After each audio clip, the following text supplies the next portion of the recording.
esa situación de prevalimiento? Porque muchas veces la mujer es económicamente más poderosa, incluso muchas veces la mujer es incluso físicamente superior.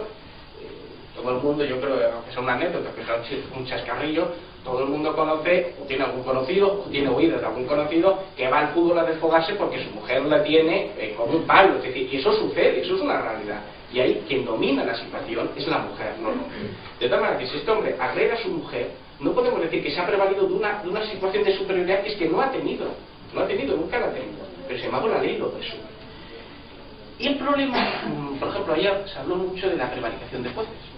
Estas leyes de autor, hay un concepto parte de una mentalidad, pues podemos decir, neoliberal, radical, en el sentido de conceptuar al individuo como un ente aislado. Es el individuo, no se piensa en la familia, se piensa solo en el individuo. Pero esta mentalidad se ha unido a una interpretación radical de algunas ideas políticas. El feminismo radical, que inventó la teoría de género, utiliza como los primeros textos básicos, además es curioso, es una obra de Engels, es el origen de la familia, de la propiedad y del Estado. Y llegan a decir estas feministas radicales, vamos a decir, que Engels se quedó corto, porque Engels habla de la familia como primer centro de explotación, es decir, la división de clases entre proletariado y burguesía. Engels dice, bueno, es que el primer centro de explotación es la familia. Y dicen estas feministas radicales, hay que ir más lejos, mucho más lejos, porque Engels se quedó corto.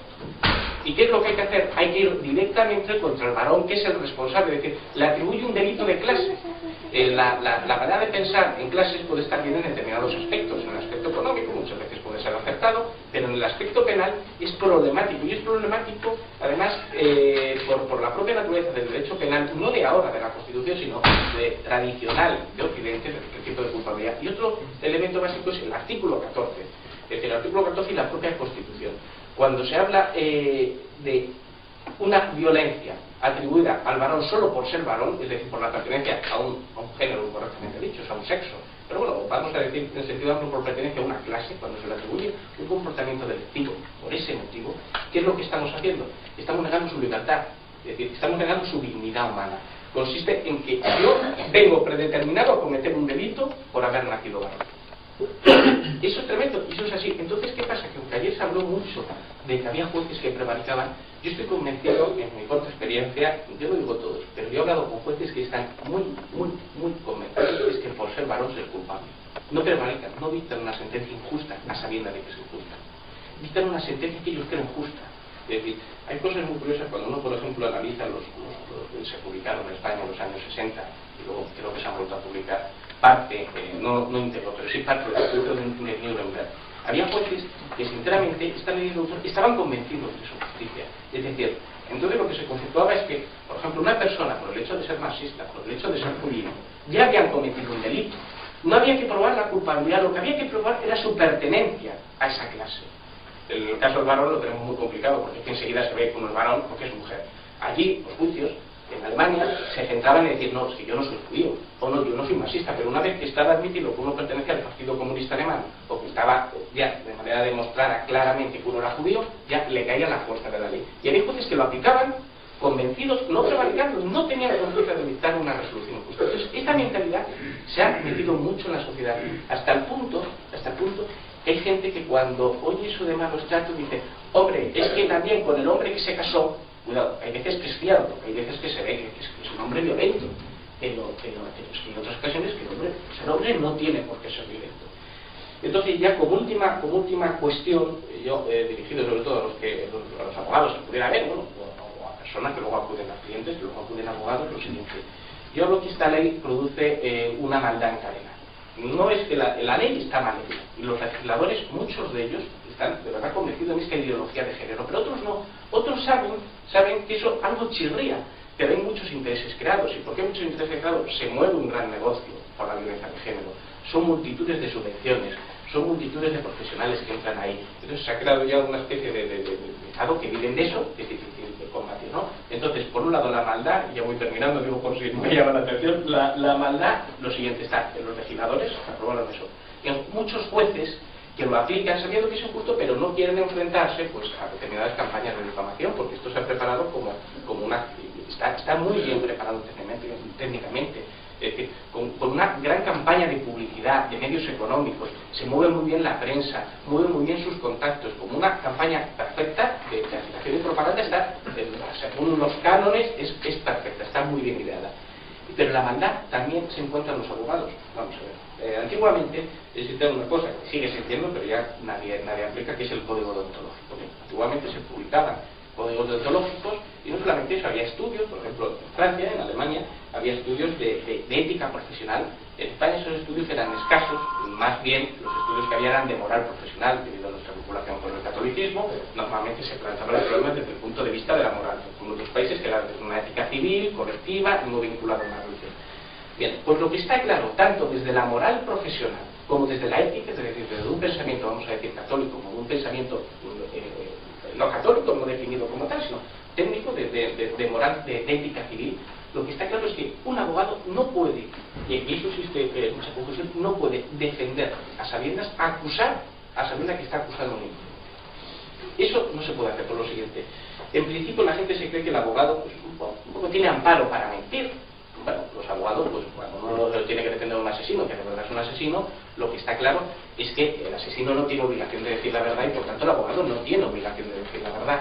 Pero lo que el abogado tiene obligación es de no presentar pruebas falsas, de no acusar a un inocente para disculpar a tu cliente, acusar a un inocente sabiendo que es inocente. Eso es delictivo, no es que solamente vaya contra la ética o la moral profesional o el deontológico, es que es delictivo. Ya. Pues tenemos muchos casos de asuntos de violencia de género donde son los propios abogados, cuando viene la mujer, y yo lo sé por experiencia, yo he defendido a mujeres, una de ellas, la primera que yo defendí por estas cosas, vino a mí sencillamente porque había ido a una asociación de mujeres y quería separarse para informarse. Y dijeron, no, es que usted quiere separarse, lo que tiene que denunciar, que dijo, sí, pues usted tiene que denunciar a su marido por malos tratos. Y le dijo, no, mami, a ver, yo me separo porque nos llevamos muy mal, pero a mí nunca me ha maltratado. No, es que si usted no denuncia por malos tratos, nosotros no le llevamos el pleito. Entonces, ¿qué es lo que ocurre? Que es que hay abogados que incitan a sus clientes a denuncias falsas sabiendo que son falsas. Entonces ya ha entrado también el elemento, el abogado como elemento básico para que esta ley siga adelante. Entonces, una de las cosas que yo siempre hablo con abogados o con audiencias públicas o en conversaciones privadas, siempre digo, mira, ten en cuenta la responsabilidad que podemos tener los abogados con este tipo de delitos, porque estamos acusando a un inocente sabiendo que es inocente. Otra cosa cuando uno tiene dudas, está muy bien, no tiene dudas, que siga adelante, pero hay que evitar en cualquier momento el perjuicio al tercero. Y lo que nunca se puede es acusar pues tanto la inocencia. Y lo último ya es un tema de carácter más específico, es lo siguiente. Esta ley es difícil hoy por hoy que caiga, pero luego si cae es por una actividad conjunta de jueces, de legisladores, que los legisladores siempre responden a las necesidades sociales, y esto es así, y de abogados. Pero hay que tener en cuenta una cosa, hay que acabar con los legisladores nos suelen vender cuando aprueban una ley que es una necesidad social, pero lo que no se cuenta muchas veces, la necesidad social los legisladores tienen la obligación de cumplirla, de intentarla realizar, pero es que aquí existe un complejo entramado, es el siguiente, es muchas veces desde arriba, desde el poder, que es quien tiene los resortes económicos, se financian a determinadas asociaciones, que son las que crean una demanda social que es ficticia, porque no es que la sociedad llame al legislador, es que el legislador da los medios a esta sociedad para que a su vez tira esto, porque hay un engranaje económico que conviene mantener. Entonces, si de verdad se quiere acabar con la ley de género, si se quiere acabar con todas estas cuestiones, con todas estas irregularidades, hay que ir directamente al asunto de la cuestión. Hay que investigar a esas asociaciones que reciben dinero y publican estadísticas y encuestas que no son ciertas, que es así, o sea, que las hemos visto. Es decir, que se incluyen las estadísticas de malos tratos, solamente la existencia de una denuncia ya en las estadísticas se hace incluir como un maltrato. Cuando es una denuncia habrá que esperar a la sentencia, y si hay una sentencia condenatoria, entonces usted incluye eso en la estadística. Mientras no abordemos todo el tema desde este punto general, sinceramente creo yo que tenemos muy complicado sacar adelante, por lo menos desde el punto de vista del abogado, la defensa de la justicia, que es el principal, somos de los principales para que nuestra juez aplica la ley, muy bien, pero el abogado debe defender causas justas, y las causas injustas que defienda debe ser sin perjuicio de terceros, sin falsificar pruebas y sin realizar las irregularidades que hoy en día, por desgracia, muchos compañeros realizan. Pues muchas gracias.